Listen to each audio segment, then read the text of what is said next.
Olá, gente, estamos aqui para mais uma aula de teologia contemporânea e nós vamos começar a falar sobre os teólogos protestantes e depois os teólogos católicos, ok? Nós vamos escolher 3 teólogos protestantes e depois 3 teólogos católicos dentro da teologia contemporânea. Na verdade, existem muitos que são muito importantes, mas a gente vai selecionar ao menos 3 de cada para que a gente possa ter esse panorama, essa visão desse período da teologia contemporânea, o que foi produzido nesse período. E hoje a gente vai começar a falar sobre Karl Barth. Já ouviu falar sobre ele?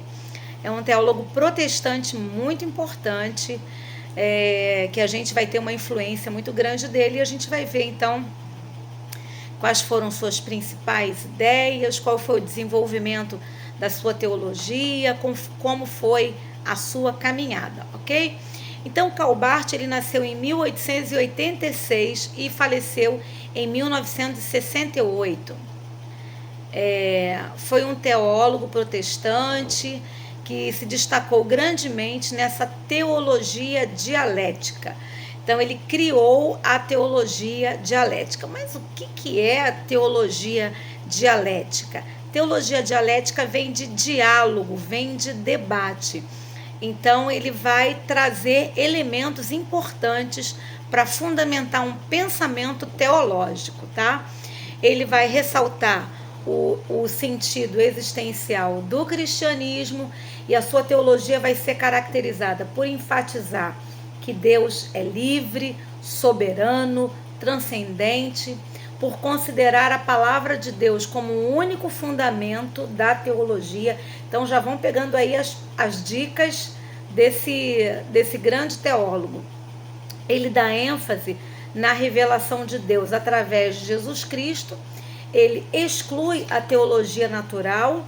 A teologia natural, ela vai ver tanto a existência de Deus como os atributos de Deus a partir de métodos filosóficos, sem a revelação especial e sem a dimensão sobrenatural. Ele então vai descartar esse método de análise da teologia, ok?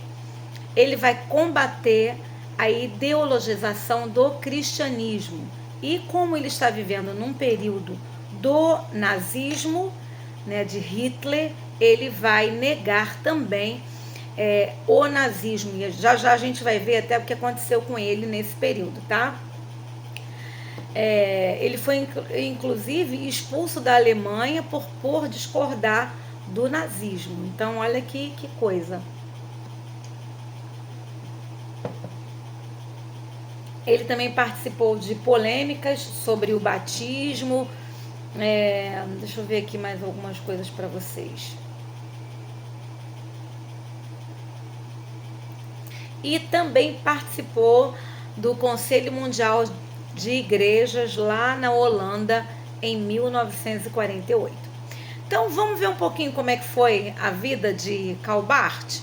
Bom, ele foi um dos maiores pensadores protestantes do século XX. Ele nasceu em Basel, lá na Suíça, no dia 10 de maio de 1886, ok? Foi um teólogo de confissão calvinista, filho de pais religiosos, educado no meio de pastores conservadores. Então, daí você já vai traçando mais ou menos o perfil de Karl Barth, ok? Suas influências acadêmicas foram diversas. Ele teve a influência, por exemplo, de Kant, de Hegel, de Kierkegaard, de teólogos como Calvino, de Hermann e vários outros, ok? Então, até 1911, esse jovem esteve vinculado ao protestantismo, né, antidogmático e modernista, tá? A partir de 1911, ele começou a pastorear uma igreja. E realmente o ministério pastoral, ele traz, por trazer novos desafios, ele exige novos pensamentos, novas ferramentas para você lidar com o dia a dia da igreja local.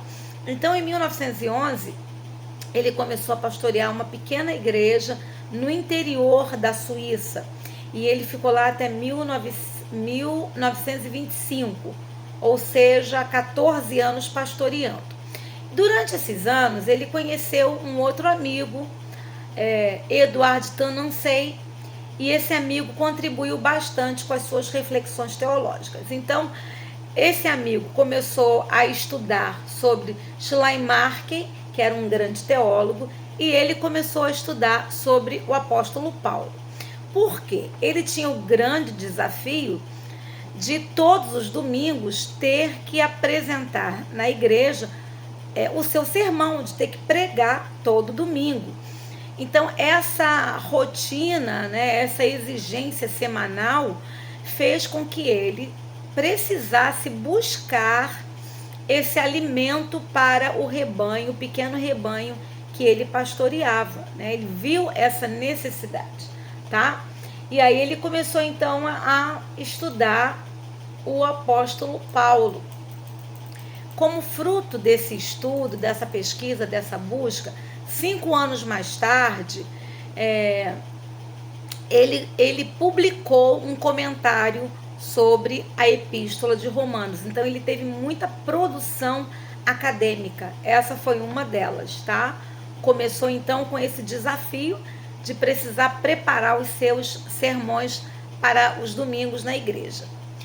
E aí, depois ele estudou em Berna, em Berlim, em Marburgo, e aí ele foi se aprofundando nessa área acadêmica, de pesquisa, de leitura, de produção, né?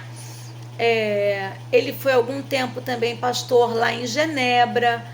Depois, a partir de 1921, ele passou a ser professor universitário lá na Alemanha. 4 anos depois, ele foi pastor em outro lugar, lá em Münster, depois em Bonn. E aí ele foi, né, se desenvolvendo, crescendo, pesquisando, lendo, se aprofundando. Em 1935, ele, na sala de aula, teve uma atitude considerada antinazista, porque ao começar a aula ele se recusou a fazer o gesto nazista. Então ele saiu de lá, ele foi expulso de lá, ele foi retirado de lá, e ele foi se refugiar lá em Basileia, tá? Lá ele foi professor até 1961. Na Alemanha ele deu ainda, como professor estrangeiro, lições também em 1946 e 47. Então vocês vão vendo que a vida dele vai ficar muito inserida nessa realidade, primeiro da igreja local e também da vida acadêmica teológica, tá? Como professor universitário. Ele faz parte da chamada teologia dialética, que eu falei para vocês, que é a teologia que vai dialogar, debater. Ela também é chamada de teologia da crise, porque exatamente está buscando respostas para aquele mundo caótico da guerra, da crueldade, da injustiça, da perversidade, tá? Então, muitas perguntas vão ser elaboradas na cabeça, na sociedade, sobre Deus, sobre a fé, sobre a esperança, sobre a salvação, sobre a justiça. Então, ele busca, né, responder, dialogar com essa realidade, ok? Junto com outro teólogo, Moltmann, que a gente vai ver também, muito importante. Outro teólogo também, Brunner, Bultmann, enfim, vários teólogos. Barth deu o nome a esse movimento de bartismo, ou seja, derivado do nome dele, né? Que propõe uma total e coerente adesão à palavra de Deus. Ele compreende que simplesmente elementos filosóficos, como muitos movimentos teológicos faziam, não era suficiente, não era o melhor caminho, a melhor resposta para aquele homem que vivia a crise existencial, né? A crise da verdade, da justiça, da misericórdia, da fraternidade, né? Então, por isso ele vai nesse viés. Vamos lá. Barth era um homem que propõe uma total coerência e adesão com a palavra de Deus. contra a teologia desvinculada da tradição fideísta. Essa tradição buscava responder as coisas racionalmente, né? Então ele vai ali dar essa dimensão, especialmente em Jesus. Já já você vai ver isso aqui. Vamos lá.